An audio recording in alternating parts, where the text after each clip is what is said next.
Ayatollah Khomeini ने बड़ी बहादुरी से सामना किया, लड़ाई लड़ी, शायद शहीद भी हो गए। अगर कोई प्रेम से आपके साथ ना आए तो डर के तो आएगा ही ना। एपेस्टीन फाइल आई, जिस दिन एपेस्टीन फाइल आई मैं समझ गया भाई साहब कोई कांड होने जा रहा है। ये आदमी को अपनी तरफ मिलाते हैं, उसको इस्तेमाल करते हैं, उससे अपने इंटरेस्ट पूरा करते हैं। जिस दिन इन्हें लग जाता है कि ये आदमी मेरे इंटरेस्ट में बाधा बन रहा है, कुछ सबको पता है गलत हो रहा है। ईरान ने हमारा साथ दिया है, इंडियन रुपी में उसने हमें ऑयल दिया। दुनिया का 20% ऑयल गल्फ ऑफ हॉर्मुज से निकलता है। अगर ईरान ने उसको बंद कर दिया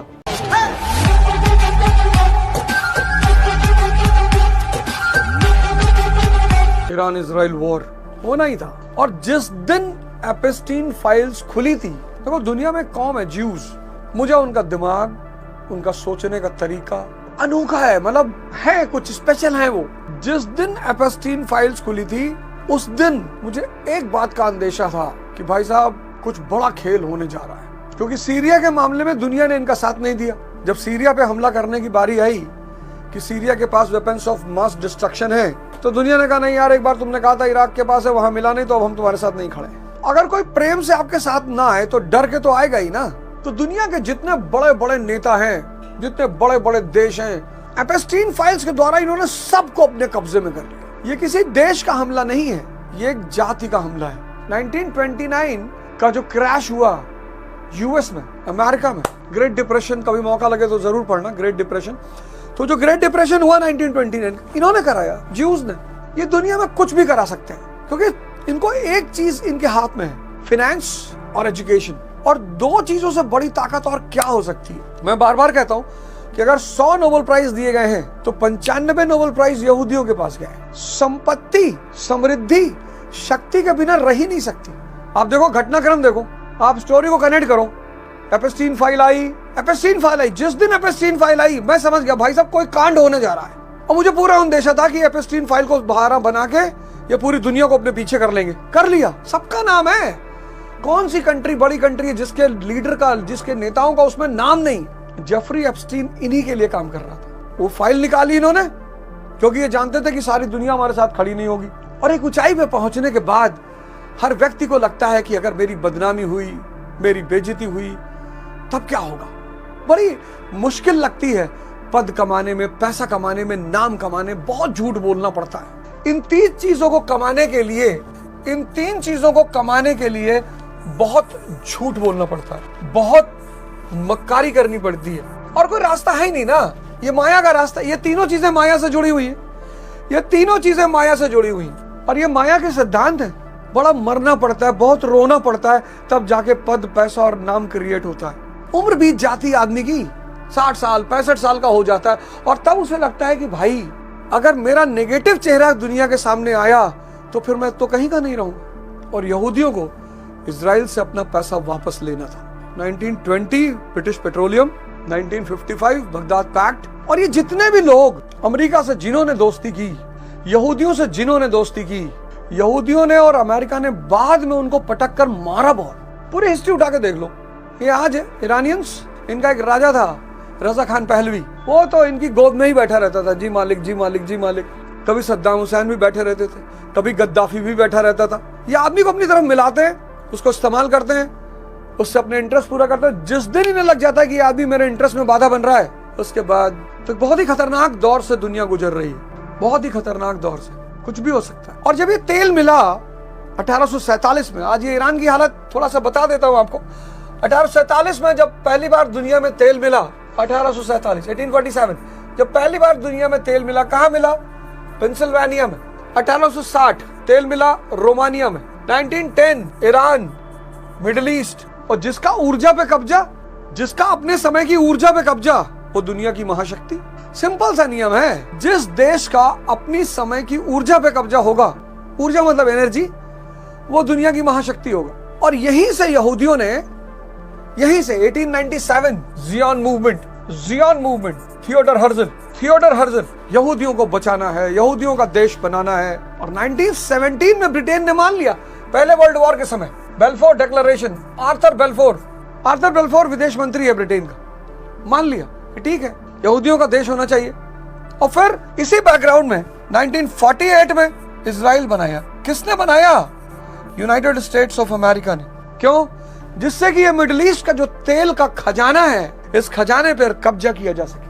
1945 कोल्ड वॉर की शुरुआत, यूएसएसआर और यूएस, अमेरिका ने क्रिएट किया इसको, क्योंकि इस तेल के खजानों पे उसको बैठना था, उसको एक अड्डा चाहिए था। उसने दो देश क्रिएट किए, एक 1947 में पाकिस्तान, एक 1948 में इजराइल। पाकिस्तान किसका? मुसलमानों का मुल्क, मुसलमानों का पूरा ब्रह्मांड है, एक छोटा टुकड़ा लेके क्या करेंगे? अमेरिका ने क्रिएट कराया। और 1948 में इजराइल, यहूदियों का मुल्क, और फिर पूरे अरब वर्ल्ड को बांट दिया।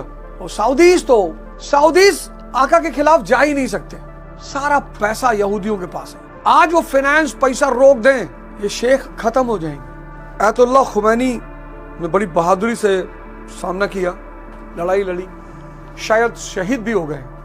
ईरान हमारा दोस्त रहा है, पाकिस्तान के खिलाफ हमारा सपोर्ट किया उसने, कश्मीर मुद्दे पे हमारे पक्ष में वोट दिया उसने, एनर्जी डील किया उसने हमसे। 2008 में जब हमारे पास फॉरेन रिजर्व का खतरा पैदा हुआ तो उसने इंडियन रूपी में ऑयल दिया हमको। एहसान है ईरान का हमारे ऊपर, लेकिन कुछ हो नहीं सकता। एपेस्टीन, कुछ सबको पता है गलत हो रहा है। एपेस्टीन का जिन्न सबके ऊपर सवार है। ईरान ने हमारा साथ दिया है। 2008 में फाइनेंशियल क्राइसिस पैदा हो गई, हमारा फॉरेन रिजर्व खतरे में पड़ गया, इंडियन रूपी में उसने हमें ऑयल दिया। कहा यार कोई बात नहीं, ले लो। पाकिस्तान के खिलाफ हमारे साथ खड़ा हुआ, कश्मीर मुद्दे पे हमारे पक्ष में वोट किया उसने।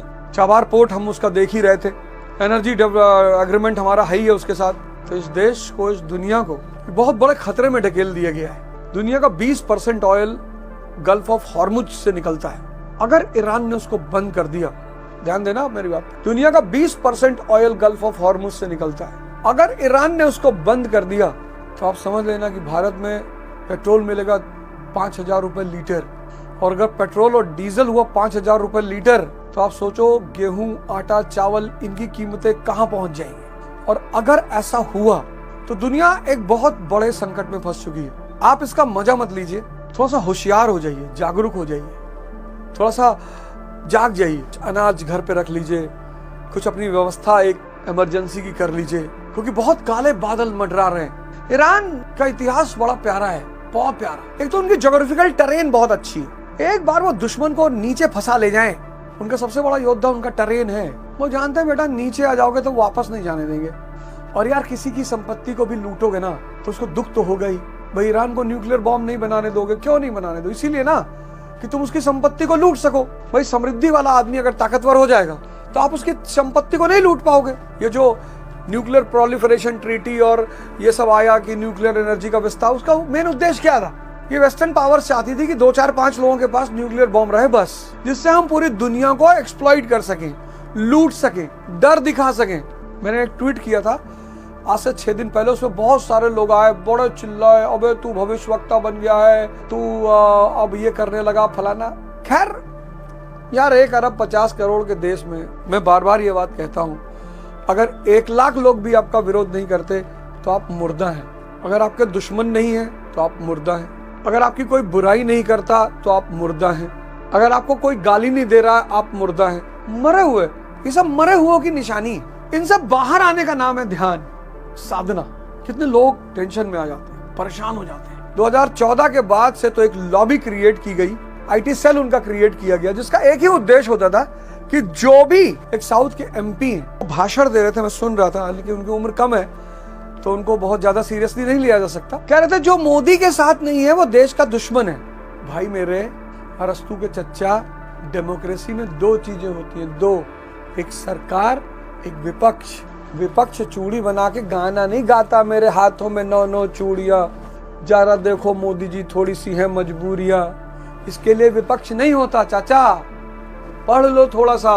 विपक्ष का काम है सरकार की आलोचना करना, और अगर सरकार को आलोचना से डर लगता है तो सरकार विपक्ष में बैठे।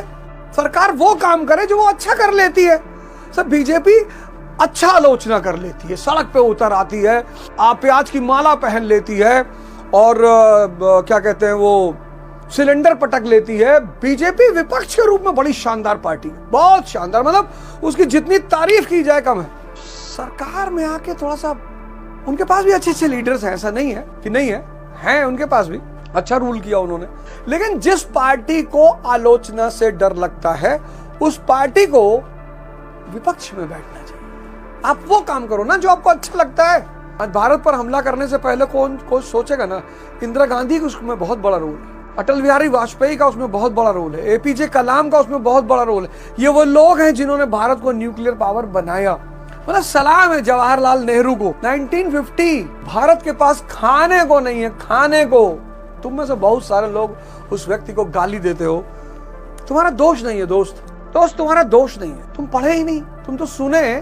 तो 2014 से कुछ बड़े विद्वान लोग आ गए थे ट्विटर पे, और साहब जो गाली देते थे, जो भाई साहब रोस्ट करते थे किसी को, और ऐसे ऐसे शब्दों का इस्तेमाल करते थे कि मजा आ जाए गाली सुन के। उन सब ने एक दूसरे की माँ बहन कट डाली, सब ने। यही होता समय।